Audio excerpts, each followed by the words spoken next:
pleinement son temps. Et vivre pleinement son temps, il y a tant de choses à respecter. C'est pourquoi la première des choses, nous sommes en train de parler de la valeur du temps.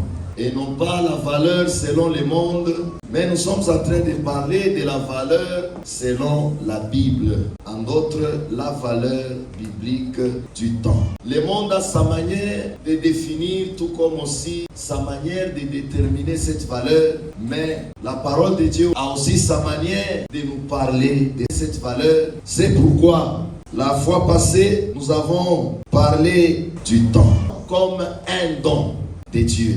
Le temps que Dieu nous donne est un don. Et si le temps est un don, c'est-à-dire Dieu nous confie quelque chose d'important qu'on doit gérer avec fidélité. Amen, amen.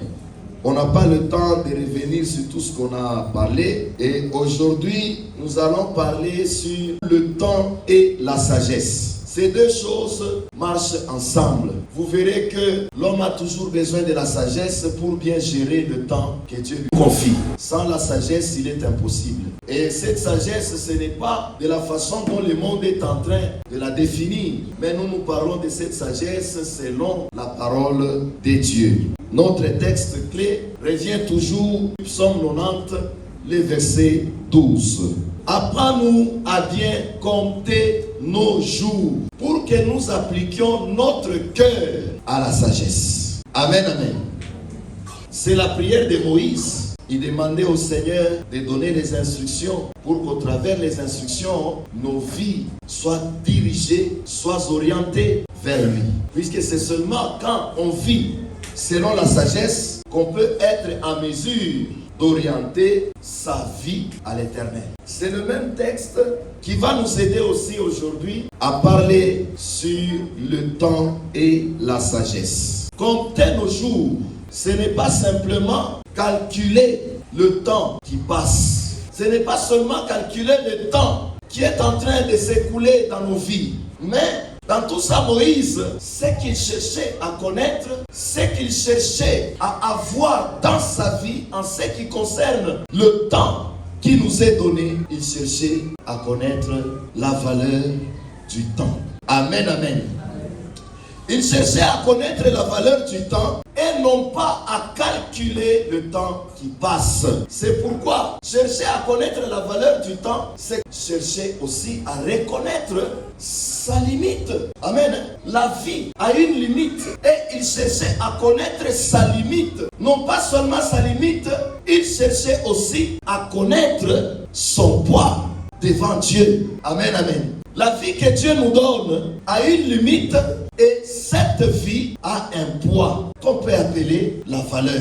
C'est pourquoi la valeur qu'a l'homme, cette valeur, on ne peut pas la comparer avec les choses qui nous entourent, même pas avec la richesse. C'est pourquoi l'homme n'a pas de prix, puisque la valeur de l'homme dépasse tout. C'est pourquoi il faut reconnaître sa limite et son poids devant l'Éternel. Amen, amen. Et le psalmiste nous rappelle que la sagesse n'est pas une théorie abstraite, mais la sagesse, c'est quelque chose qui nous oriente, qui nous montre le chemin, qui nous aide à bien vivre à l'égard de Dieu. Il n'est pas question de la sagesse humaine. Amen, amen. Toute cette sagesse, c'est une orientation pratique de la vie. La sagesse dans la vie d'une personne, c'est une orientation pratique. C'est-à-dire, la sagesse est en train de te montrer le chemin, comment vivre, puisque la vie c'est une pratique. Amen. Hein? La vie c'est une pratique. C'est pourquoi quand on parle du péché, c'est en rapport avec tout ce que tu as pratiqué dans ta vie. Si tu as pratiqué le bien, ok. Tu as pratiqué le mal, là vous êtes pécheur. C'est pourquoi elle nous apprend à faire des choix. La sagesse dans la vie d'une personne apprend cette personne comment faire son choix. Et quand on fait les choix avec sagesse, c'est pour honorer Dieu. Amen, amen. Mais quand votre choix n'est pas fait avec sagesse, sache que ce n'est pas pour honorer Dieu, c'est pour déshonorer Dieu. Et quand cette sagesse nous apprend à faire un choix ou des choix, elle nous nous amène à faire des choix qui ont une valeur éternelle. Pourquoi? Parce que ce qui glorifie Dieu demeure à un certain moment. Et lorsque nous lisons 1 Corinthiens chapitre 13, vous allez comprendre, on nous parle de l'amour, on nous parle de l'espérance, on nous parle aussi de la foi. Ce sont des choses qui demeurent. Alors la sagesse nous apprend à faire des choix qui ont une valeur éternelle et non pas faire le choix des choses qui n'ont pas de la valeur. Si la sagesse doit orienter nos vies, qu'est-ce que la Bible nous enseigne à ce sujet-là, ou nous aide? Comment vivre pleinement son temps? Comment vivre les temps qui nous restent? Puisque le temps qui nous reste, si nous ne vivons pas avec sagesse, nous finirons par perdre le temps. Et quelqu'un qui perd le temps, c'est une personne qui est en train de perdre sa récompense. S'il ne tire pas attention, il perdra même sa vie éternelle. C'est pourquoi je vous avais dit, il y en a qui seront sauvés, mais qui ne seront pas récompensés. Il y en a qui seront sauvés, qui auront aussi la récompense. Et tout cela dépend de la façon dont vous êtes en train de gérer le temps que Dieu vous donne ou vous confie. Puisque ce n'est pas une dette qu'il nous doit, mais c'est un don qu'il nous confie. Amen, amen. C'est pourquoi nous allons voir ensemble les trois notions qu'on peut appeler aussi enseignement. Les trois notions vont nous aider à comprendre notre message d'aujourd'hui. Premièrement, il y a la brièveté de la vie. Deuxièmement, la priorité de la sagesse. Et troisièmement, les témoignages que nous portons dans notre manière de gérer ou dans la gestion du temps. Le premier point, la brièveté de la vie. C'est-à-dire la vie est brève. La vie est brève. Lorsque nous lisons Jacques chapitre 4, le verset 13 à 15. Écoutez-moi maintenant, vous qui dites, aujourd'hui ou demain, nous irons dans telle ville, nous y passerons une année, nous ferons du commerce et nous gagnerons de l'argent. Eh bien, vous ne savez pas ce que votre vie sera demain. Vous êtes en effet un léger brouillard qui apparaît pour un instant et disparaît ensuite. Voici bien plutôt ce que vous devriez dire. Si le Seigneur le veut, nous vivrons et nous ferons ceci ou cela. Amen, amen. C'est ce que nous devons dire. Si le Seigneur le veut. Une personne qui reconnaît la brièveté de sa vie ne dit jamais demain je ferai, demain je viendrai, demain je serai avec vous. Cette personne a toujours dit si Dieu le veut, puisque demain appartient à l'Éternel. Le temps qui t'appartient, c'est aujourd'hui. Amen. Amen. C'est aujourd'hui. Et le aujourd'hui qui t'appartient, pendant que nous parlons, ça peut être seulement 7 heures. Amen. Puisqu'il y en a, à 7 heures, ils sont en train de parler avec les autres, mais vers 10h, 11h, midi, ils ne seront pas là. Apprenez à dire, si Dieu le veut, reconnaître la brièveté de son temps amène l'homme à s'humilier devant l'Éternel pour que Dieu lui accorde encore le temps. Puisque cette expression qui dit, si Dieu le veut, nous allons nous rencontrer demain, nous allons travailler demain, nous allons voyager, je viendrai, je serai avec vous, montre que cette personne dépend de l'être à qui demain appartient. Amen, amen. Amen, amen. Amen. C'est ce que nous devons faire dans nos vies. Pourquoi? Parce que la vie est brève. Jacques compare cette vie à de la vapeur qui dure peu de temps. Il compare ta vie à de la vapeur. Prenons la vapeur. Français courant nous parle de brouillard. Quand vous vous réveillez le matin, il y a des périodes où vous allez vous rendre compte qu'il y a trop de brouillard. Ces brouillards-là ne durent pas. Une fois le soleil commence à s'élever, vous verrez que les brouillards se dissipent, commencent à disparaître. C'est ça la vie de l'homme. C'est pourquoi dans ce passage, c'est Jacques qui est en train de parler. Il est en train de nous montrer que notre vie terrestre est fragile. Elle n'est pas seulement fragile, elle est aussi passagère. Notre vie terrestre ne traîne pas. Elle n'est pas longue. C'est pourquoi elle est comparée à une vapeur. La vapeur ne dure qu'un instant. Amen, amen. Si nos vies sont comme la vapeur, c'est-à-dire nos vies ne durent qu'un instant. Et vous verrez, Psaume 39, verset 6 ajoute, voici tu as donné à mes jours la largeur de la main, et ma vie est comme un rien devant toi. Oui, tout homme debout n'est qu'un souffle. Amen, amen. Le psalmiste compare la vie à la largeur de la main. La largeur de la main, c'est ça ta vie. Amen, amen. c'est-à-dire sa petitesse par rapport à l'éternité. C'est ce qu'on a donné à l'homme. Toute la vie de l'homme est très courte par rapport à quoi? À l'éternité. Même si quelqu'un vit beaucoup d'années, c'est rien. Ce ne sont que des agitations. Ce n'est que la misère et la peine. C'est ce que Psaume 90, le verset 10, est en train de nous rappeler que le jour de nos années s'élève à 70 ans et pour le plus robuste à 80 ans. Et l'orgueil qu'il en tire n'est que peine et misère. C'est ça l'orgueil de la vie. La vie passe vite et nous volons vers la mort. Amen, amen. Même celui qui a eu beaucoup d'années, ces années-là ne représentent rien. Amen, amen. Ces années-là ne représentent rien. Non, il a eu une longue vie. Mais marquée par quoi? La fragilité. Marquée par quoi? La misère. Amen, amen. Cette vie-là, bien que la personne robuste peut faire 80, même si dans sa comptabilité, il s'est dit, j'ai eu beaucoup d'années par rapport à toi. Mais marqué par quoi? Par la fragilité. Amen. La seule marque qu'a une vie longue, ce n'est que la fragilité. Et quand bien même il dira 80, mais ces 80 là, c'est rien. C'est une courte vie. Telle est la marque de la vie de tout un chacun de nous. Quel que soit le nombre, et celui qui a eu peu de jours, aussi celui qui a eu beaucoup de jours, la marque, nos vies sont courtes, nos vies sont fragiles. Si nous prenons la fragilité, il y en a qui n'atteignent même pas ce que le Seigneur les a donnés. N'est-ce pas? Moindre erreur, tu seras là, tu ne seras pas là. La vie est fragile. C'est pourquoi quand les grandes personnes vous conseillent, écoutez les conseils. La vie est très fragile. Allez-y à des entrepôts de marchandises, là où on fait l'embarquement des conteneurs à des bateaux. Vous verrez, il y a des caisses sur lesquelles on dessine le verre que nous utilisons pour la boisson ou soit pour de l'eau. Directement, celui qui fait son travail, quand il voit le verre, il dit que tout ce qu'il y a ici, c'est fragile. Directement, on commence à prendre avec précaution pour ne pas casser les contenus. Et c'est de cette façon, si votre vie est marquée par la fragilité, vivez avec précaution. Sinon, il y a risque de partir avant le temps. La Bible nous dit là 70, 80, n'est-ce pas? Est-ce que c'est tout le monde qui arrive à ce temps-là? Non, ta vie est fragile. Donc, tu ne peux pas blaguer avec la vie. Si tu blagues avec la vie, tu t'exposes à la mort, à la disparition. Amen, amen. C'est pourquoi nous devons faire attention.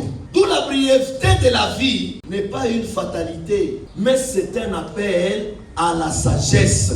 Quand la Bible parle à tout moment que la vie est fragile, la vie est brève, ce n'est pas une fatalité, c'est l'appel à la sagesse. Parce que c'est seulement lorsqu'on est avec la sagesse, on peut bien gérer ce qui nous est donné, ce qui nous est confié par le Seigneur. Sans la sagesse, tu partiras trop vite. Amen, amen. C'est pourquoi vous verrez cette sagesse-là, elle nous pousse à ne pas nous attacher aux choses futiles. Quelqu'un qui n'a pas de sagesse vit dans les futilités, dans les choses vaines, qui ne contribuent pas à la foi, qui ne contribuent pas à sa vie, mais à sa perte. La sagesse va t'aider à te détacher. La sagesse va te soutenir puisque tu es fragile. Amen, amen. Deuxièmement, cette sagesse nous invite à investir dans ce qui demeure. Qu'est-ce qui demeure? La foi. Dieu t'a donné la vie, tu dois investir ta vie dans la foi. Amen. Elle nous invite aussi à investir dans l'espérance, tout comme aussi dans l'amour. Amen, amen. Quelqu'un qui vit dans l'espérance, vous verrez, c'est un homme ordonné. Il n'est pas désordonné. C'est un homme correct.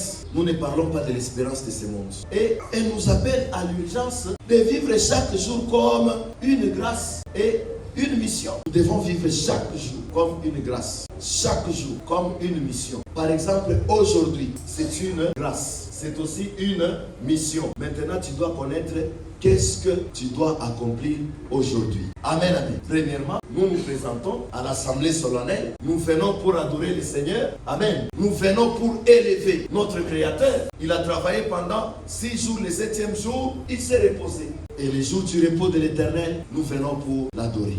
Amen, amen. C'est pourquoi nous devons faire attention. D'où reconnaître cette brièveté nous pousse à ne pas vivre dans l'illusion de l'infini. Il y a des gens qui vivent dans l'illusion de l'infini. C'est-à-dire une personne qui oublie que sa vie est limitée. Vous le verrez, cette personne-là, sa façon de vivre ne tient pas compte du temps. Et souvent, il a toujours dit, il n'y a pas de problème, demain, je vais le faire. Il renvoie toutes choses à demain. Si telle est ta vie, c'est un danger. Si telle est ta vie, c'est un danger. C'est un danger. Tu dois faire un effort pour vivre dans la sagesse. Si tu ne fais pas d'effort, tu t'exposes seul. Puisque la sagesse, c'est une clé de la vie. C'est pourquoi notre deuxième point, la sagesse, une clé de la vie. La vie est brève, premièrement. Deuxièmement, la sagesse est une clé de la vie. Si quelqu'un a besoin de vivre son temps convenablement, cette personne a besoin de la sagesse. Mon frère, tu as besoin de la sagesse. Puisque la sagesse, c'est la clé. Amen, amen. Tout cet appel de la brièveté du temps, c'est pour nous amener à une vie de sagesse. C'est pour nous amener à avoir la clé de la vie. Proverbe 4, verset 7. Voici le commencement de la sagesse. Acquiers la sagesse et avec tout ce que tu possèdes, acquiers l'intelligence pour devenir un sage. Commence par acquérir la sagesse. Donne tout ce que tu possèdes pour acquérir l'intelligence. Là, on est en train de nous montrer que le fondement de la vie réussie, c'est la sagesse. Vous voulez réussir dans votre vie. Vous voulez réussir et avoir peut-être le témoignage et être comme un modèle des autres. Cherchez une bonne base. Et cette bonne base, c'est la sagesse. C'est pourquoi elle est une clé. La sagesse est précieuse, plus que nos richesses. C'est pourquoi quand vous n'en avez pas, vous devez chercher cela. Français courant dit, pour devenir un sage. C'est-à-dire, on le devient pour devenir un sage. Louis II parle de le commencement de la sagesse. Comment est-ce que la sagesse peut commencer dans une personne? Cette personne doit chercher la sagesse. Et si cette personne doit chercher la sagesse, cette personne doit la chercher pour vivre selon la volonté de Dieu. En d'autres, pour réussir dans sa vie. C'est pourquoi elle est précieuse plus que les richesses que nous avons. Quelqu'un qui n'est pas sage, c'est une personne qui ouvre la porte à la mort, qui permet à la mort d'entrer dans sa maison. Il est comme Nabal. Par manque de sagesse, cet homme a ouvert une porte à la mort. Mais la femme était sage. Elle a lutté pour fermer cette porte. Abigail. C'est le fondement d'une vie réussie. C'est pourquoi la vraie richesse, c'est la sagesse. Ce n'est pas les véhicules que nous avons, les maisons, avoir un compte en banque. La vraie richesse, ce n'est pas l'accumulation des biens, mais c'est la capacité de vivre selon la volonté de Dieu. Et cette capacité de vivre selon la volonté de Dieu, c'est seulement quand on a la sagesse, on peut aussi la posséder. Amen, amen. Ce n'est pas l'accumulation des biens. C'est pourquoi les matériels ne représentent rien. Les matériels n'ont pas de valeur plus que la sagesse. Proverbe 9, verset 10. Le respect du Seigneur est le commencement de la sagesse. Connaître celui qui est saint, c'est être intelligent. La sagesse commence par la crainte de qui? De l'Éternel. Quand une personne commence à craindre l'Éternel, cette personne commence une vie de sagesse. Et commence à être sage. Il y a tant de gens qui ne sont pas sages. Parce que la crainte de Dieu n'est pas en nous. Pour preuve, nous vivons en désordre. D'où avoir la sagesse, quelque part, cela ne vient pas par l'expérience humaine, mais cela vient par la relation avec Dieu. Puisque quand quelqu'un commence à craindre le Seigneur, cette personne commence à vivre dans la relation avec le Seigneur. Amen, amen. Partout où nous sommes, soyons sages. Partout, soyons sages. C'est ce qui va marquer le monde, que nous gérons bien nos temps. Puisque le troisième point, c'est la gérance de nos temps, de nos vies. Proverbe 9 ajoute que la vraie sagesse ne vient pas seulement de l'expérience humaine, mais de la relation avec Dieu. Elle commence quand? Elle commence par le respect. Est-ce que nous respectons Dieu?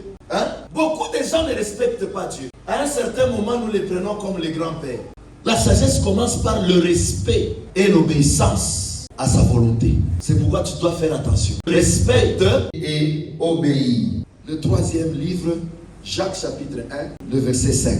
Cependant, si l'un de vous manque de sagesse, qu'il la demande à Dieu, qu'il la lui donnera. Car Dieu donne à tous généreusement et avec bienveillance. Là, c'est Jacques. Si quelqu'un manquait la sagesse, cette personne peut la demander. C'est pour dire que la sagesse est un don divin. Et ce don divin est accessible à tous ceux qui le cherchent sincèrement. Amen, amen. Si vous cherchez sincèrement la sagesse, Dieu vous donnera l'accès.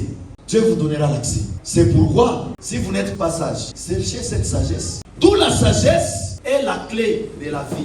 Pourquoi? Car elle nous permet de discerner entre ce qui est temporel et ce qui est éternel. Comment connaître ce qui est temporel et ce qui est éternel? Sans la sagesse, c'est impossible. Mais la sagesse nous permet de discerner ce qui est temporel de ce qui est éternel. Et elle ne s'arrête pas là. Elle nous amène même à appliquer. Elle nous donne le goût d'appliquer, d'investir. C'est pourquoi c'est la clé de la vie. Deuxièmement, elle nous aide à gérer notre temps. La sagesse aide celui qui l'a à gérer son temps. Et là, la sagesse devient comme l'énergie qui nous aide à faire ce qui est dans sa volonté. Amen, amen. C'est une force. La sagesse, c'est une force. C'est la clé de la vie. Elle nous aide aussi à gérer nos relations. La sagesse aide l'homme à bien gérer ses relations avec les autres. Quelqu'un qui ne sait pas gérer ses relations avec les autres, il le fait par manque de sagesse. Elle nous aide aussi dans nos décisions selon la volonté de Dieu. Amen, amen. Comment prendre une décision qui est dans la volonté de Dieu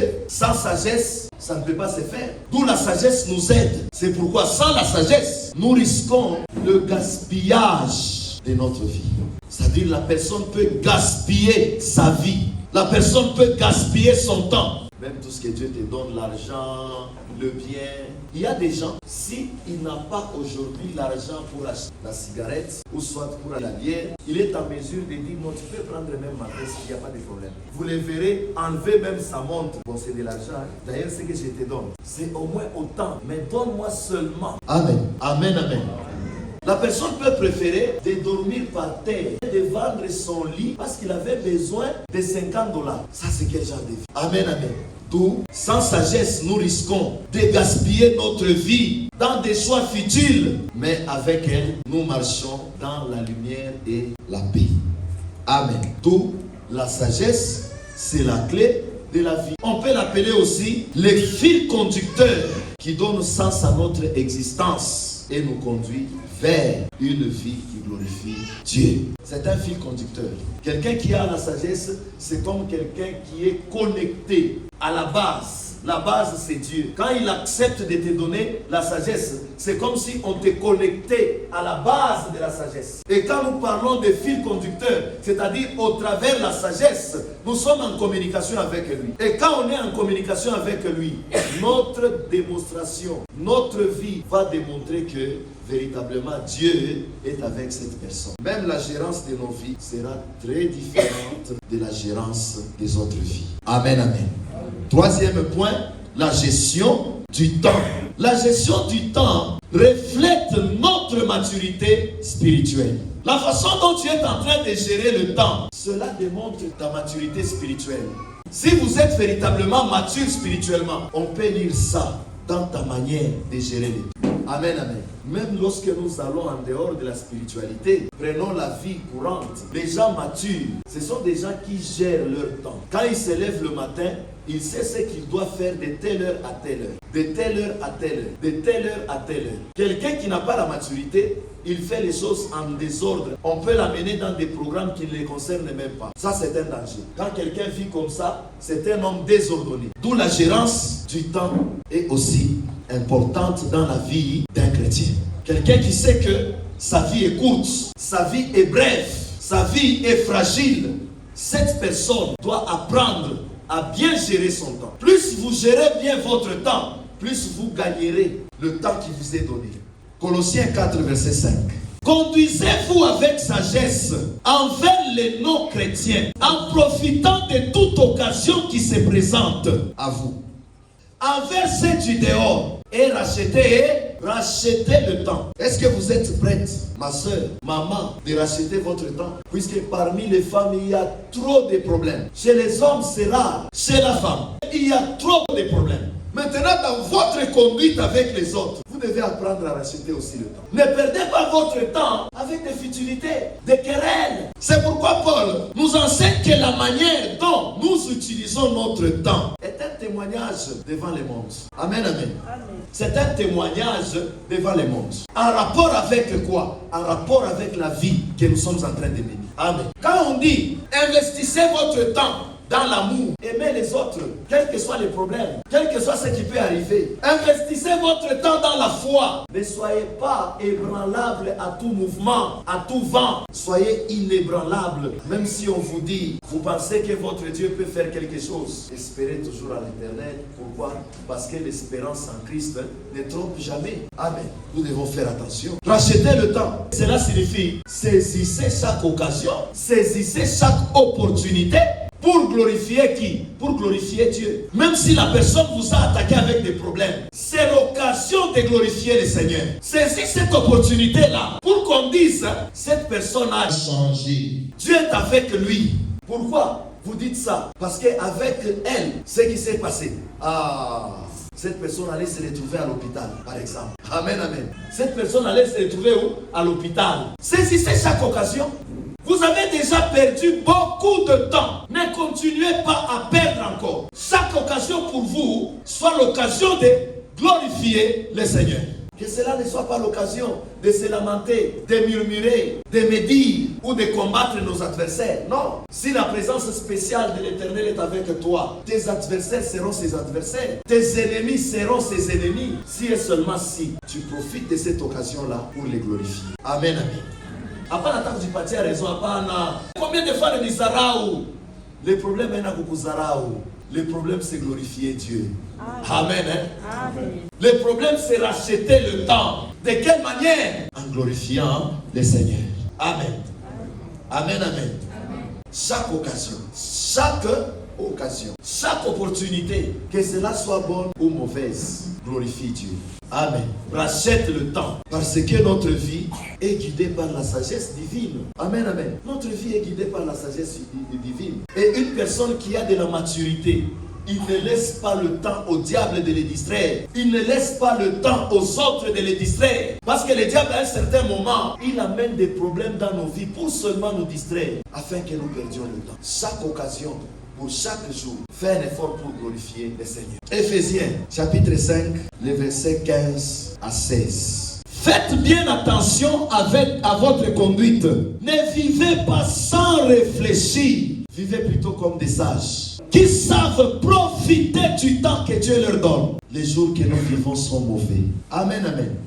C'est Paul qui est en train de parler à cette église d'Éphèse. Amen, amen. Vous verrez que ici, la maturité se présente par une vigilance dans nos choix quotidiens. Quelqu'un qui est mature, vous le verrez au quotidien, comment il fait ses choix par rapport aux circonstances aussi. C'est pourquoi Paul veut qu'on soit vigilant. Et quand on parle souvent de la vigilance, c'est-à-dire il y a un mal qui guette. Amen. Il y a le malin qui nous guette. Maintenant, nous devons être vigilants. Un croyant sage ne gaspille pas ses jours, mais un croyant sage investit le temps que Dieu lui donne. Amen, amen. Amen. Le temps c'est comme de l'argent. Et le monde entier, qu'est-ce qu'il a toujours dit? Le temps c'est quoi? C'est de l'argent. Mais pour nous, le temps a de la valeur, puisque c'est un don, c'est une mission que Dieu nous confie. Un sage ne peut pas gaspiller ses jours, ne peut pas gaspiller le temps qui lui est donné. Par contre, il investit. Maintenant, comment investir son temps? Un sage investit son temps dans ce qui est éternel. Tu dois apprendre à l'investir. Quand il reçoit le temps de Dieu, tu dois l'investir. Amen, amen. Dis là où tu es, je dois investir le temps dans ce qui est éternel. En d'autres, dans ce qui demeure. Amen, amen.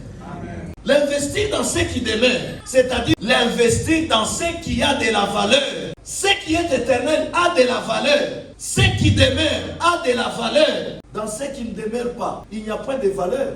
Amen. Il n'y a pas de valeur.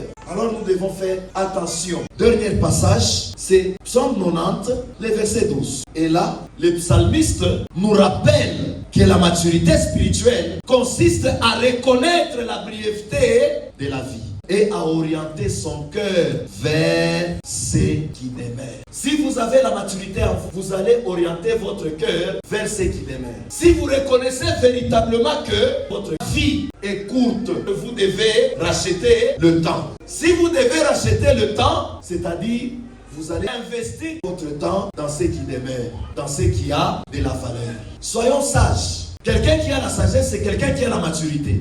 Et une personne qui a la maturité, il sait comment investir son temps dans ce qui a de la valeur, dans ce qui demeure. Amen, amen. Amen. D'où la gestion du temps est un miroir. Amen. La gestion du temps est un miroir de notre vie intérieure. Quand quelqu'un gère mal son temps, on peut bien voir ce qui est à l'intérieur de cette personne. L'effet seulement de mal gérer le temps, on peut connaître la position d'une personne. Aujourd'hui, il y a des prophètes qui nous prophétisent par expérience, puisque je peux regarder une personne dans sa vie, la façon dont il est en train de gaspiller son temps et de prophétiser son avenir. C'est possible. Ça ne demande pas même le Saint-Esprit. Et c'est de cette façon que certains prophètes aussi sont en train de prophétiser. Ils regardent seulement votre vie, votre gérance du temps. Ils prophétisent votre avenir. Un jour, mon pasteur a dit, quand je te regarde, je vois ce que tu es en train de faire. Je vois ton avenir. Si je veux te parler de ton avenir, ça sera comme si je te prophétisais. Or, ce n'est pas la prophétie. Il faut faire attention, d'où la gestion du temps est un miroir de notre vie. Amen, amen. La vie là qui se cache, la vie qu'on ne voit pas, l'avenir, voire même aussi l'état que vous êtes en vous, mature ou immature. Amen, amen. Parce qu'elle révèle si nous vivons pour nous-mêmes ou si nous vivons pour Dieu. La gérance du temps, la gestion du temps révèle si nous vivons pour nous-mêmes, si nous vivons pour Dieu. Prends maintenant la gestion de ton temps. Vérifie si tu vis pour le Seigneur ou si tu vis pour toi-même. Si tu vis pour le Seigneur, tu le verras dans ta façon d'investir le temps que Dieu te donne. Si tu investis ton temps dans beaucoup de futilités, tu ne vis pas pour Dieu, tu vis pour toi-même. Amen, amen.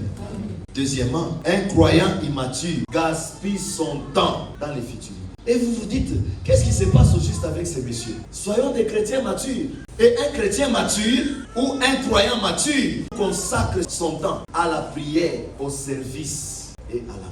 Puisque l'amour est au-dessus de la foi, l'amour est au-dessus de l'espérance. Amen, amen. Fais un effort. Sois un chrétien mature ou un croyant mature. Ne gaspillez pas votre temps en désordre dans les futilités. Et troisièmement, bien gérer son temps, c'est montrer qu'on a compris que chaque instant est une grâce et une responsabilité devant Dieu. Amen.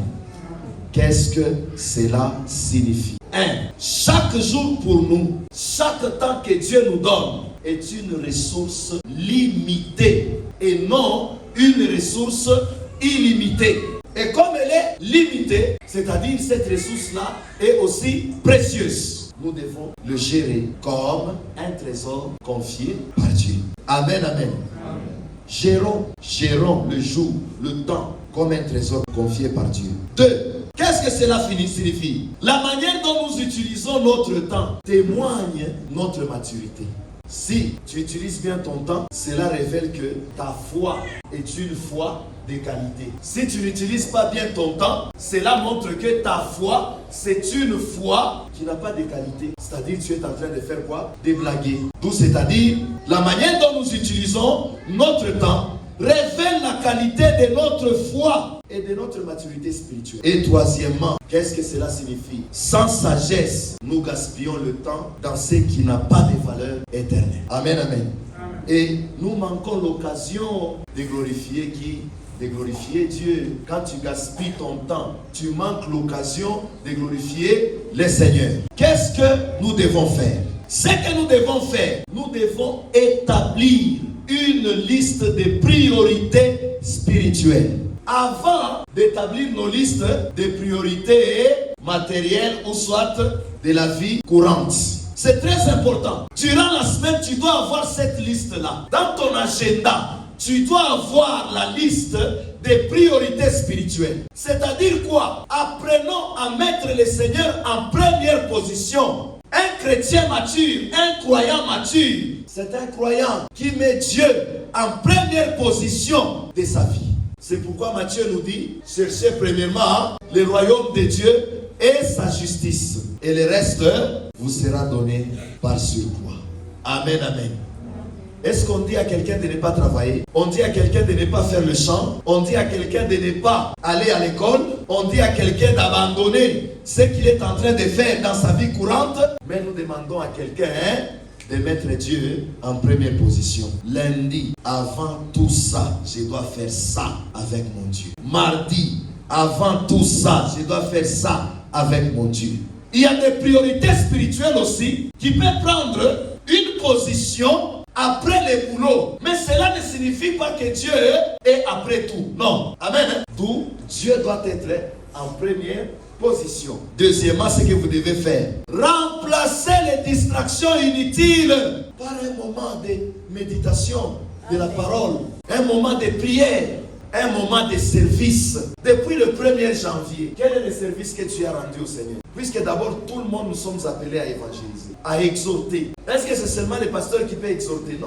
Tu as exhorté combien de gens? Tu as évangélisé combien de gens? Remplacer les distractions. Remplacer quoi? Les distractions. C'est pourquoi Dieu a dit à Josué que ce livre de la loi ne s'éloigne point de ta bouche. Médite-le jour et nuit. Pourquoi? Qui peut continuer? Pardon? Pour agir fidèlement. Amen, amen. Puisque quand vous faites la méditation va vous amener aussi à avoir la sagesse. Pourquoi? Parce que au travers de la parole de Dieu, Dieu peut nous enseigner dans l'église. Au moment où le pasteur est en train d'enseigner, il peut aussi nous enseigner lorsque nous sommes en train de méditer. C'est pourquoi à un certain moment, après l'enseignement, allez-y, faites la méditation. Dieu va vous ajouter beaucoup de choses. Amen. Amen, amen. Dieu va vous ajouter ce que nous avons oublié. C'est ça le problème. Les gens n'aiment pas la méditation. Ce que vous devez faire encore, engagez-vous à consacrer le temps régulier au service des autres. Soyez en d'autres au service des autres. Ne cherchez pas que les gens soient seulement à votre service. Soyez aussi au service des autres. Et en conclusion, compter nos jours, c'est apprendre à donner du poids à chaque instant en orientant notre cœur vers la sagesse divine. Amen, amen. C'est pourquoi la Bible nous enseigne que la vie est brève, selon Jacques, chapitre 4, verset 14, et que la sagesse est essentielle, selon Proverbes, chapitre 4, verset 7, et aussi la gestion du temps est un témoignage de notre foi, selon Colossiens 4, verset 5. D'où vivre avec sagesse, c'est transformer chaque jour en une opportunité pour glorifier Dieu. Et quand vous glorifiez Dieu, c'est-à-dire vous êtes en train de préparer votre éternité. Que Dieu vous bénisse